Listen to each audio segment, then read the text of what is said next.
بسم الله الرحمن الرحيم. من خلال الصلاحيات الممنوحة لي أعلن أن هذا التجمع يمثل حفل التخريج 23 لجامعة زنجبار، فعلى بركة الله.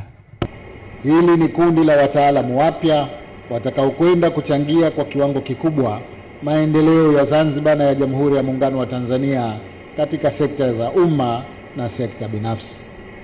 Napenda nichukue fursa hii kuupongeza kwa dhati uongozi wa Chuo Kikuu cha Zanzibar, baraza la wadhamini, wahadhiri, watumishi na wadau wote wa chuo kwa jitihada zao za kuboresha ubora wa elimu, kuimarisha miundombinu ya kufundishia na kujifunzia na kuendelea kulea kizazi cha vijana wenye weledi, maadili mema na uzalendo kwa taifa lao. Hongereni sana kwa mafanikio haya.